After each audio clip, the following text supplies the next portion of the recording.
मेरे प्यारे युवा साथियों, आज मैं एक विशेष युवा साथी वर्ग से बातचीत कर रहा हूं। सर्वप्रथम तो मैं आपको दीपावली की बहुत बहुत बधाई, शुभकामना देता हूं। दीपावली के बाद गोवर्धन पूजा और आज भैया दूज, ये उत्सव भी मनाए जा रहे हैं। आपको इस उत्सवी माहौल में बहुत बहुत शुभकामना और बधाई। मित्रों, आज के प्रथम 20 मिनट में मैं आपके सामने 20 बातें रखने वाला हूं। आशा करता हूं कि आप उनको याद रखें अथवा लिख लें। न लिख पाए, न याद रख पाए तो बाद में भी आपको कोशिश करूंगा कि एक एक बात आपको ध्यान कराई जाए। जैसा आपको पहले बताया गया होगा कि आज 24 वर्ष और 25 वर्ष के बीच के ऐसे युवाओं से मैं बातचीत कर रहा हूं। हालांकि हर दिन किसी न किसी एक लाभार्थी वर्ग से बात करता हूं, लेकिन आज मन में आया कि हमारे जो देश के कर्णधार, भविष्य के हमारे ऐसे नागरिक जिनके कंधों पर इस देश का भविष्य निर्भर है, उनसे बातचीत की जाए। अपनी ओर से कुछ बात बताने के बाद आपसे आखिर बातचीत करने के बाद जानना भी चाहूंगा कि आपके मनों में क्या चल रहा है। ये आयु एक ऐसा पड़ाव है, जैसा हम जानते हैं कि जीवन को हमारे शास्त्रों में 4 हिस्सों में बांट करके देखा गया है कि 25 वर्ष तक की आयु तक ब्रह्मचर्य आश्रम, 50 वर्ष तक की आयु तक गृहस्थ आश्रम और 75 वर्ष तक की आयु तक वानप्रस्थ, उसके बाद संन्यास। अब ये योजनाएं आखिर समाज में व्यवस्थाएं बनाने के लिए की गई थी। अब भले ही थोड़ा बहुत अंतर आया हो, लेकिन कमोबेश ये व्यवस्थाएं, इन अवस्थाओं में से हमको निकलना पड़ता है। हम एक प्रकार से अपने बालपन के बाद अपनी शिक्षा प्राप्त कर और 25 वर्ष में हम प्रवेश कर गए हैं। बहुत कुछ मन में चल रहा होगा, तो एक तो जो कुछ हमारे मन में चल रहा है उसको निश्चित रूप से विचार करें। ये एक पहली मेरी आपसे बात है कि विचार करें, गहराई से करें, ताकि हम आगे बढ़ें। अब इन्हीं बातों को विचार करते समय कई बार उहापोह होती है मन की स्थिति। तो मैं जो दूसरी बात बता रहा हूं वो मन की स्थिति ऐसी है कि बहुत बार एक शब्द हम सुनते हैं, मुश्किल। ये मुश्किल शब्द पर जरूर विचार करें कि ये मुश्किल नहीं है कुछ भी। कोई भी कठिनाई आए उसको हम चुनौती माने कि चुनौती के नाते से अगर हम उसका मुकाबला करेंगे तो हमारे जीवन का उद्देश्य ये पूरा हो जाएगा।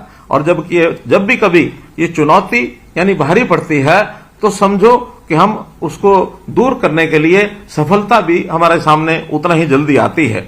हम सफल होते हैं, उसको अनुभव, उपलब्धि का अनुभव ये कहा जाता है। तो इन स्थितियों में हमारी क्षमताओं का विकास भी होता है और हम ताकतवर बनकर के उभरते हैं। इसलिए ये आयु ऐसी है, इसमें इन बातों का ध्यान रखना बहुत आवश्यक है। मैं अगली बात, तीसरी बात जोड़ रहा हूं। अपने जीवन को एक बाधा दौड़ समझें। बाधाएं आएंगी, बाधाओं को पार करके हमको दौड़ना है। और इन बाधाओं में जो किशोर अवस्था होती है उसमें बहुत से प्रलोभन, बहुत से पतन के रास्ते भी खुलते हैं। हमें नशे की लत, आपराधिक संगति, दिशाहीनता, इस ओर भी लोग धकेलने की कोशिश करेंगे। हमें इनसे बचना है और बचते हुए अपने जीवन को भी सुरक्षित रखना है और अन्यों को भी हमने प्रेरित करना है। और साथ ही जो दुर्बल समाज है, जिसको आवश्यकता है सुरक्षा की, उसका सुरक्षा करनी है। स्त्रियों का सम्मान करना है। कमजोर वर्ग के प्रति करुणा, ये अपने व्यक्तित्व का ये हिस्सा होना चाहिए। तो एक बहुत बड़ा एक पहलू, इसको अगर हम जीवन में लेकर चलेंगे तो हर कोई हमारे बारे में अच्छी टिप्पणी करेगा। ऐसा ही मैं अगला बिंदु, चौथा बिंदु जो बता रहा हूं, उसमें कई बार हमको दूसरे व्यक्तियों के जीवन के बारे में पता लगता है। कभी अच्छा होता है, कभी बुरा होता है। मेरा कहना है कि हमें किसी के जीवन की नकल नहीं करनी चाहिए। हमें अपने आप को, हम जिस जीन के बने हैं, जिस प्रकार का हम जीवन रहन सहन रखते हैं, जो हमारी परिवार की स्थिति, हमारे समाज की स्थिति, हमारे गांव शहर की स्थिति है, उसी के अंदर हम एक यूनिक कैरेक्टर बनकर के उभरें। हम सबसे अलग होते हुए भी कैसे अपने आप को आगे बढ़ाएं। सब लोग अपने अपनी क्षमताओं के हिसाब से अलग अलग गुण रखते हैं। कोई पढ़ने में अच्छा है, कोई लिखने में अच्छा है, कोई बोलने में अच्छा है, तो कोई हिसाब किताब रखने में अच्छा है, कोई गाने बजाने में अच्छा हो सकता है, कोई खेल कूद में अच्छा हो सकता है। तो हमको चाहिए कि हम जिस काम में भी अच्छे हैं, हमें उसका श्रेष्ठ बन करके और अपना उद्यम करके उभरना है। ध्यान रहे कि अगर हम किसी के काम के हैं तो कभी बेकार नहीं बैठ सकते, क्योंकि दुनिया आज काम के आदमियों को ढूंढ रही है। जो बेकार हो जाता है उसको दुनिया भी स्वीकार नहीं करती। इसलिए अगर हम काम के आदमी हैं, कुछ ना कुछ श्रेष्ठ हमारे पास है, तो जरूर हम आगे बढ़ेंगे। जैसा कहावत है कि jack of all but master of one. कभी कभी उल्टी कहावत कई लोगों के ऊपर फिट हो जाती है कि jack of all but master of none. हमको मास्टर ऑफ नन नहीं बनना, हमको मास्टर ऑफ वन बनना है। यदि एक कोई चीज हमारे जीवन में उभर करके आती है तो निश्चित रूप से हमको बहुत वो आगे बढ़ाएगी। मित्रों, इसी प्रकार से अगर मैं पांचवी बात आपसे शेयर करना चाहता हूं तो वो है कि हमको टीम वर्क में काम करना चाहिए। कई बार अकेले आदमी बहुत कुछ कर सकता है, लेकिन दूसरों को साथ न ले जाने के कारण से जीवन में पीछे रह जाता है। हम अपने स्किल का पूर्ण लाभ तभी ले पाएंगे कि टीम के साथ मिलकर के हम काम करेंगे। मुझे याद है, हम छोटे होते थे, एक खेल खेलते थे। कभी भी कोई कठिनाई काम अगर आती थी तो मिलकर के जब करते थे तो एक नारा लगाते थे। नारा होता था, क्या 9 मत का 1 मत होगा? 9 लोग मिलकर के बड़े से पत्थर को, बड़े से पहाड़ को उठाने की भी क्षमता रखते हैं। एक एक नहीं उठा सकते, 9 लोग मिलकर के उसको उठा के और ऊपर उठा लेते थे। हमने कई बार बड़े बड़े काम करते हुए मजदूरों को देखा होगा। मजदूर मिल करके जोर लगाते हैं, नारा लगाते हैं, जोर लगाओ वहीं शाह, ताकि वो बड़े से बड़ा पत्थर, बड़े से बड़ा भारी वजन का कोई गाटर, ये सब उठा करके कहीं से कहीं लुढ़का के ले जाते हैं। अगला बिंदु यह है कि जैसे मानो टेक्नोलॉजी के नाते से हम सोशल मीडिया देखते हैं अथवा बहुत चीज देखते हैं, तो अश्लीलता भी बहुत उसमें आज परोसी जाती है। तो इस अश्लीलता से भी हमको बचना है। हमको एडिक्शन, किसी चीज के एडिक्शन ना हो जाए।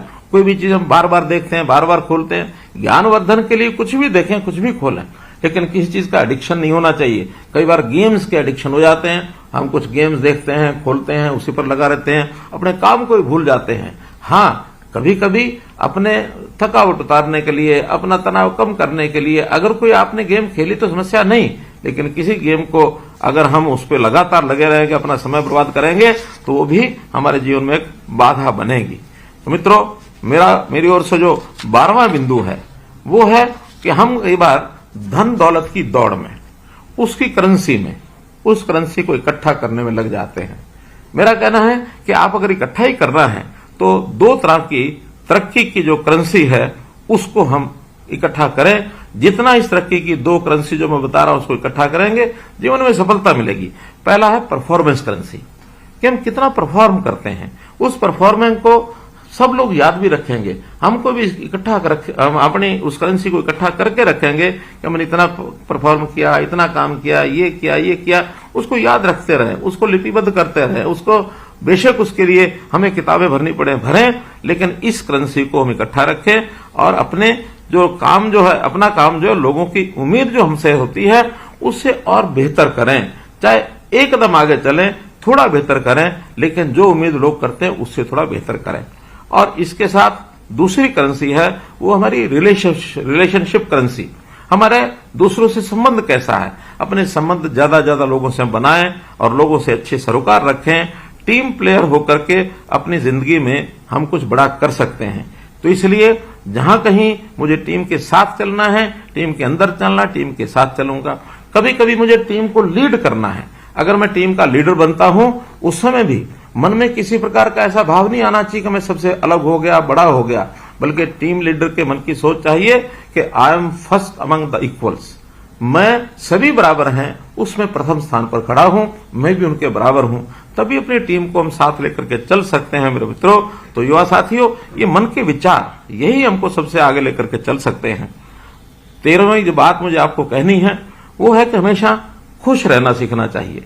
और ये खुश रहने की कला वास्तव में हमको बच्चों से सीखनी चाहिए। बच्चों में जो कुछ गुण होते हैं उसमें एक गुण होता है वो हमेशा खुश रहता है, वो कभी निराश नहीं होता है, कभी उसको चिंता नहीं होती है। हाँ, कोई इच्छा होगी, आवश्यकता होगी तो थोड़ा रोएगा, माँ उसको कोई चीज देती है तुरंत प्रसन्न होगा, खुश होगा।